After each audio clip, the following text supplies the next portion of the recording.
Hello friends, I am Amit. Welcome to my YouTube channel mechanical body. और आज हम discuss करने वाले हैं कंपोनेंट्स ऑफ आईसी इंजन के बारे में।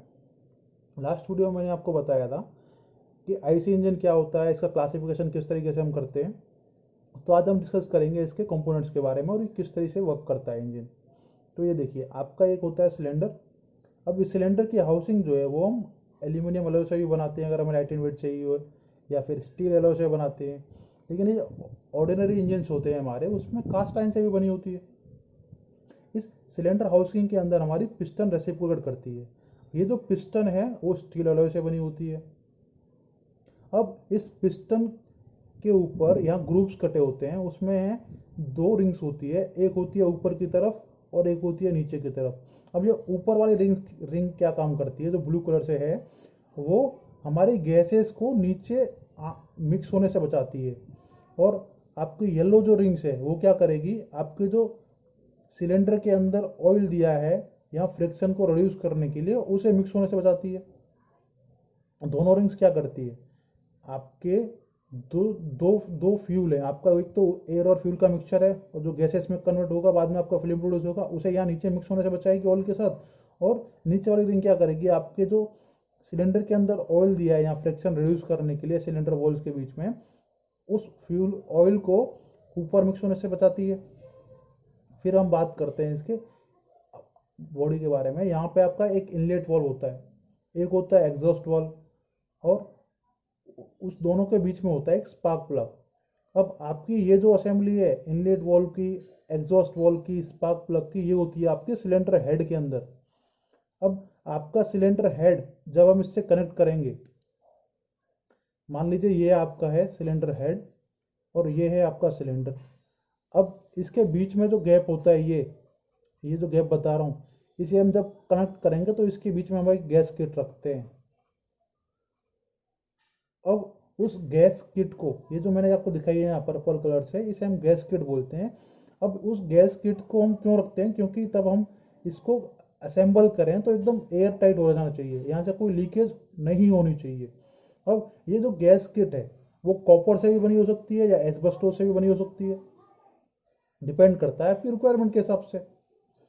अब यहाँ पे जो है ये रॉकर आर्म आपके कनेक्ट होते हैं एक रॉड के थ्रू कैम के साथ। अब आपकी ये जो कैम है अपवर्ड डायरेक्शन में मूव करेगी, तो आपका रॉकर आर्म जो है वो डाउनवर्ड डायरेक्शन में जाएगा, तो जिसकी वजह से आपका जो इनलेट वाल्व है वो ओपन हो जाएगा। अब इनलेट वाल्व ओपन हुआ तो इसके अंदर एयर और फ्यूल का मिक्सचर अंदर आएगा। अब जैसे ही एयर और फ्यूल का मिक्सचर अंदर आया आपके सिलेंडर के अंदर, तो उसके बाद जो है रॉकर आर्म जो है वो अपवर्ड डायरेक्शन में जाएगी, फिर आपकी कैम डाउनवर्ड डायरेक्शन में आएगी, इनलेट वाल्व क्लोज हो जाएगा। फिर आपकी पिस्टन जो है वहाँ पे इसके अंदर रेसिप्रोकेट करना स्टार्ट करेगी, जिसकी वजह से क्या होगा, अपवर्ड डायरेक्शन मूवमेंट करेगी, तो आपका एयर और फ्यूल का मिक्सचर कंप्रेस होगा। आपका जैसे ही ये कंप्रेस हुआ उसके बाद एक स्पार्क जनरेट होगी यहाँ पे स्पार्क प्लग के थ्रू, उसकी वजह से यहाँ पे एक फ्लेम प्रोड्यूस होगा, जिसकी वजह से क्या होगा, उस फ्लेम की वजह से एक फोर्स लगेगी पिस्टन को, पिस्टन डाउनवर्ड डायरेक्शन में जाएगी, और पिस्टन जो है वो कनेक्ट होती है आपकी क्रैंकशाफ्ट के साथ एक कनेक्टिंग रॉड के थ्रू। वो कनेक्टिंग रॉड उस फोर्स को ट्रांसमिट करेगी क्रैंकशाफ्ट को। अब क्रैंकशाफ्ट क्या करेगी, क्रैंकशाफ्ट के पास यहाँ पे एक फ्लाईव्हील लगा होता है, फ्लाईव्हील अटैच होता है पुली के थ्रू यहाँ पे। फ्लाईव्हील क्या करेगा, जो एक्स्ट्रा एनर्जी है, जितनी एनर्जी हमें जनरेट करनी है उससे ज़्यादा पावर जनरेट कर रहा है, तो फ्लाईव्हील उस एक्स्ट्रा पावर को अपने अंदर स्टोर कर लेगा। और पावर स्ट्रोक के अंदर जितनी एनर्जी उसने स्ट्रोक की है, बाकी के बचे 3 स्ट्रोक में, सक्शन में, कंप्रेशन में या एग्जॉस्ट जो साइकिल होता है, उस 3 साइकिल में उस एनर्जी को पास करेगा, ताकि वो इंजन की स्पीड को मेंटेन कर सके फ्लाईव्हील। अब आपका यहाँ पे होता है एग्जॉस्ट वाल्व। अब एग्जॉस्ट वाल्व आपका ये पावर स्ट्रोक कंप्लीट हुआ, एग्जॉस्ट वाल्व ओपन होगा, ठीक उसी तरह जैसे कैम कैम रोड का कनेक्ट है, यहाँ पे एक रॉकर आर्म है। अब आपकी जैसे ही इनलेट गैसेज यहाँ पे आएंगी, तो वो एक धक्का देंगी, आपकी जो गैसेस जली हुई है उन्हें, रेसिडुअल गैसेस को धक्का देंगी बाहर निकालने के लिए, जिसकी वजह से इनलेट गैसेस अंदर आ रही हैं, वो एक धक्का देंगी आपकी गैसेस को, वो एग्जॉस्ट से बाहर निकल जाएंगी। फिर इसकी एक टाइमिंग पे ये क्लोज हो जाते हैं। तो ये इसकी सिंपल वर्किंग मैंने आपको समझा दी है किस तरह से वर्क करता है। आपका जो पिस्टन होता है वो कनेक्ट होगा आपके कनेक्टिंग रोड के थ्रू क्रैंक शाफ्ट के साथ। अब आपका पिस्टन जो है वो यहाँ से आपकी फोर्स को, इसके ऊपर फोर्स लगी, उसने ट्रांसमिट की कनेक्टिंग रोड को, कनेक्टिंग रोड से वो गई क्रैंक शाफ्ट के पास। तो ये इसकी एक सिंपल वर्किंग हो गई। अब बात करें हम डीजल इंजन के बारे में, तो डीजल इंजन अंदर, इसके अंदर भी वही पार्ट्स होते हैं, क्रैंक शाफ्ट होती है, क्रैंक होती है, ये इसके हम क्रैंक हाउसिंग भी बोल देते हैं क्योंकि इसके अंदर क्रैंक होती है, क्रैंक की असेंबली होती है। फिर ये कैम्स होते हैं, पिस्टन होती है, पिस्टन के रिंग्स भी इसके अंदर होती है, इनलेट वॉल होता है, एग्जॉस्ट वॉल होता है, ये सिलेंडर हेड होता है। लेकिन इसके सिलेंडर हेड में एक जो चेंज होता है वो क्या होता है, यहाँ पे स्पार्क प्लग नहीं होता है, इंजेक्टर होता है। और इसके अंदर जो इनलेट फ्यूल आएगा डीजल इंजन के अंदर, वो सिर्फ गैस आएगी। अब पेट्रोल इंजन के अंदर क्या हो रहा था, अब इसके अंदर जो फ्यूल आ रहा था, इनलेट फ्यूल आ रहा था, वो क्या आ रहा था, गैस और फ्यूल का मिक्सचर आ रहा था। लेकिन डीजल इंजन में सिर्फ यहाँ पे हम एक इनलेट जो पास कर रहे हैं वो सिर्फ गैस है और कुछ नहीं।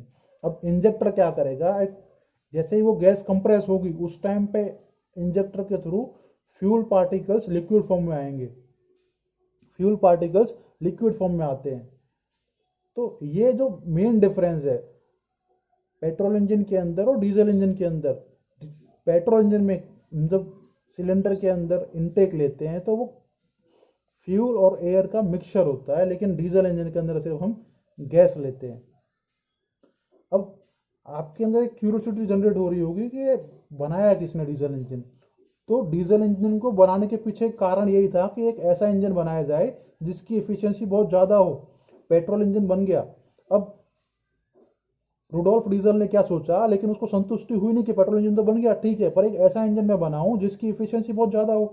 तो उसने 1892 में एक ऐसा इंजन बनाया जिसकी इफिशियंसी को लेकर के उसने बनाया, ताकि एक ऐसा इंजन चाहिए जिसकी इफिशियंसी बहुत हाई हो, तो उसने डीजल इंजन बना दिया।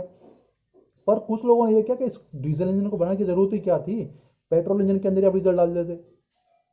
अब होगा क्या, आप पेट्रोल इंजन के अंदर डीजल डालोगे तो उससे होगा क्या। अब आप 1 मिनट के लिए वीडियो पॉज कीजिए और खुद सोचिए कि होगा क्या, फिर मैं आपको एक आंसर देता हूं कि होगा क्या। तो देखिए, सबसे पहले हम बात करते हैं गैसोलीन की या फिर पेट्रोल की, फिर यहां पे हम यूज करते हैं डीजल। ठीक है। अब इसका जो फ्लैश पॉइंट होता है वो गैसोलीन का, वो -43 से 45 डिग्री सेल्सियस तक होता है, और वो होता है डीजल का 52 डिग्री सेल्सियस या 55 डिग्री सेल्सियस। फ्लैश पॉइंट का मतलब क्या होता है, जब आप पेट्रोल को अपने हाथ पर रखोगे रूम टेम्परेचर के अंदर 25 डिग्री सेल्सियस के ऊपर, तो आपकी जो पेट्रोल है वो हाथ पर रखते ही जैसे ही उसकी फर्स्ट सरफेस पेट्रोल की एटमॉस्फेयर के कांटेक्ट में आएगी तो वो इवोपरेट होना स्टार्ट कर देगी। इसका मतलब ये होता है कि आपकी जो पेट्रोल है वो एटमॉस्फेयर में उड़ जाएगी। अब डीजल को आप जैसे अपने हाथ पर रखोगे तो उड़ेगा नहीं, तब आप डीजल को इस पेट्रोल इंजन के अंदर डालोगे तो वो लिक्विड फॉर्म में आएगा। लेकिन अब पेट्रोल इंजन में क्या होता है, जब एयर और फ्यूल का मिक्सचर इसके अंदर आता है तो वो गैसियस फॉर्म में आता है। अब आपका जो डीजल आ रहा है पेट्रोल इंजन के अंदर वो लिक्विड फॉर्म में आ रहा है, तो वो स्पार्क जनरेट ही नहीं होने देगा, उल्टा वहां पे नॉकिंग क्रिएट करना स्टार्ट कर देगा। तो ये बहुत बड़ा डिफरेंस है। अगर आपने ये समझ लिया कि ये हुआ कैसे, इसको बनाने का मतलब ही यही था, डीजल इंजन को बनाने का मतलब ही यही था अलग से, क्योंकि वो स्पार्क जनरेट नहीं हो रहा था वहाँ पे, इसलिए तो हमने डीजल इंजन बनाया अलग से। अगर यहाँ पे स्पार्क जनरेट होता और ये वर्क करता तो हमें नया इंजन बनाने की जरूरत ही क्या थी, पेट्रोल इंजन के हम डीजल इंजन यूज़ करते। मगर हुआ क्या, आपका डीजल डाला तो डीजल वो इंजन की सिलेंडर के अंदर गया तो वो लिक्विड फॉर्म में गया, लिक्विड फॉर्म में गया, जिसकी वजह से आपका जो है वहाँ पे उसने सेल्फ इग्निशन टेम्परेचर अटेन ही नहीं किया, जिसकी वजह से वहाँ पे वो स्पार्क जनरेट नहीं होने देगा। अब दूसरा क्वेश्चन आता है कि यहाँ पे मैंने आपको, जैसे कि पता ही होगा कि हम जो सिलेंडर बनाते हैं पेट्रोल इंजन के अंदर, वो सिलेंडर का डायमीटर हम बहुत कम रखते हैं, और डीजल इंजन के अंदर डायमीटर हम बड़ा करते हैं सिलेंडर का। क्यों? क्योंकि आपकी यहाँ पे जब फ्लेम प्रोड्यूस होगी, अब वो फ्लेम जो है दो डायरेक्शन में स्प्रेड करेगी। एक तो इस डायरेक्शन में पूरी फैलेगी वो फ्लेम, और एक फैलेगी वो डाउनवर्ड डायरेक्शन में और इस डायरेक्शन में। इस डायरेक्शन में स्प्रेड करेगी और इस डायरेक्शन में स्प्रेड करेगी। अब आपका सिलेंडर का डायमीटर जितना बड़ा होगा, अब मान लो आपकी बीच में जो आपकी यहाँ फ्लेम प्रोड्यूस हुई वहाँ पे बहुत ज़्यादा हाई इंटेंसिटी है और साइड में चली गई लो इंटेंसिटी। अब उस लो इंटेंसिटी को रिड्यूस करने के लिए पूरे सिलेंडर के अंदर एक ही हाई इंटेंसिटी मिले, इसकी वजह से हमने क्या किया, सिलेंडर का डायमीटर छोटा किया। जबकि डीजल इंजन में क्या होता है, हम खाली एयर का मिक्सचर लेते हैं, खाली एयर लेते हैं, दूसरा कोई इसमें फ्यूल ऐसा कुछ लेते नहीं, खाली एक एयर का मिक्सचर आता है। अब उसे कंप्रेस करेंगे तो हमने वहाँ एयर का डायमीटर जितना बढ़ाया तो हमें उतना ही कंप्लीट वर्क मिलेगा। एयर का डायमीटर जितना बढ़ाया उतना ही हमें कंप्लीट वर्क मिलेगा।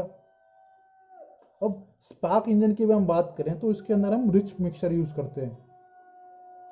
आप इसके अंदर रिच मिक्सचर डाल सकते हैं क्योंकि वो क्या करेगा, आपके इग्निशन लैग को कम करने में मदद करता है, फ्लेम प्रोपगेशन को कम करने में मदद करता है, वो आपका टर्बुलेंस बढ़ाने में मदद करता है और जिसकी वजह से क्या होता है, नॉकिंग की टेंडेंसी भी रिड्यूस करने में मदद करता है। और इसी वजह से क्या होता है, आपके पेट्रोल इंजन का पिकअप ज़्यादा होता है और इसी का आप एडवांटेज लेते हैं कि हाँ चलो इसका बहुत अच्छा एडवांटेज है, इसका पिकअप बहुत ज़्यादा है, लेकिन जो डीजल इंजन के अंदर नहीं होता है। वहाँ पे हम क्या करते हैं, 40 से 70% तक इनलेट में गैसेस को बढ़ाते हैं। अब उसके अंदर हम एक लीन मिक्सचर यूज़ करते हैं और डीजल इंजन का पिकअप उतना अच्छा नहीं होता है। तो ये एक सिंपल सी वर्किंग थी आईसी इंजन की और ये बहुत इंपॉर्टेंट है क्योंकि बहुत लोगों को ये पता ही नहीं होता है कि डीजल इंजन के अंदर हम पेट्रोल डालेंगे तो क्या होगा, पेट्रोल इंजन के अंदर डीजल डालेंगे तो क्या होगा। तो ये बहुत सिंपल सी चीज़ मैंने आपको बता दी है कि गैसोलीन जो फ्यूल होते हैं आपके, पेट्रोल जो होता है वो 43 पे उसका फ्लैश पॉइंट है। अगर उसे आप एटमॉस्फेयर टेम्परेचर पर लोगे तो वो इवेपोरेट हो जाएगी और तब आपका एयर और फ्यूल का मिक्सचर सिलेंडर के अंदर आता है तो वह गैसेस फॉर्म में आता है। मगर सिलेंडर डीजल के अंदर बात करूं तो आपका डीजल इंजन के अंदर जो फ्यूल आ रहा है वो लिक्विड फॉर्म में आ रहा है। अगर आप डीजल को इस पेट्रोल इंजन के अंदर डालोगे तो वो लिक्विड फॉर्म में जाएगा क्योंकि वो 52 डिग्री, उसका फ्लैश पॉइंट 52 डिग्री है प्लस में, तो यहाँ तब एंटर करेगा तो उसे अपना ऑटोमाइज होने में टाइम लगेगा, जिसकी वजह से क्या होगा, अगर स्पार्क अगर आपने उससे पहले प्रोड्यूस कर दी तो वहाँ पे वो इग्निशन स्टार्ट नहीं होगा। अगर आप, अब ये तो मैंने बता दिया आपको कि पेट्रोल इंजन के अंदर आप डीजल डालोगे तो क्या होगा, डीजल इंजन का पेट्रोल डालोगे तो क्या होगा। अब आपको जैसा पता होगा कि एक ऐसी ऑटोमोबाइल सेक्टर की कंपनी थी जिसने क्या किया, अपना खुद का एक सिलेंडर बनाया, उसके अंदर उसने क्या किया, एक सिलेंडर बनाया, उसकी जो पिस्टन उसने किस तरह से डिजाइन की, हेमिस्फेरिकल शेप में डिजाइन की इस तरह से। यहाँ आपका इनलेट वॉल हो गया, एग्जॉस्ट वॉल हो गया, बीच में आपका स्पार्क प्लग हो गया। अब इसकी वजह से होगा क्या, अब इसकी वजह से होगा क्या, आपका जो टर्बुलेंस है वो क्रिएट करने में मदद करेगी, हेमिस्फेरिकल शेप टर्बुलेंस क्रिएट करने में मदद करेगी। अब यहाँ पे जो surface area to volume ratio भी कम है। अब ये क्या करेगा, ज़्यादा पावर प्रोड्यूस करने में हेल्प करेगा और नॉकिंग टेंडेंसी को यहाँ पे ये रिड्यूस कर देगा। अब ये जो कंपनी की बात कर रहा हूँ वो कंपनी है जैगुआर, आपने सुना भी होगा।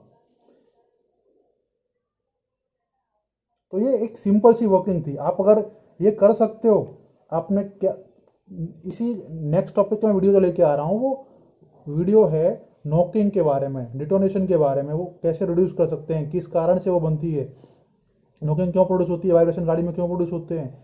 अब ये मैंने आपको सिंपल सी वर्किंग समझा दी आईसी इंजन की कि आईसी इंजन वर्क कैसे करता है, उसके कंपोनेंट्स क्या होते हैं। अगर आपको फिर भी कोई डाउट्स है आप मुझे कमेंट सेक्शन में कमेंट करके बताइए, मैं पूरी कोशिश करूंगा आपके डाउट्स को क्लियर करने के लिए। तो थैंक यू ये वीडियो देखने के लिए। इसी तरह के अपडेटेड वीडियोस के लिए मेरे चैनल मैकेनिकल वर्डी को सब्सक्राइब करें। Thank you so much.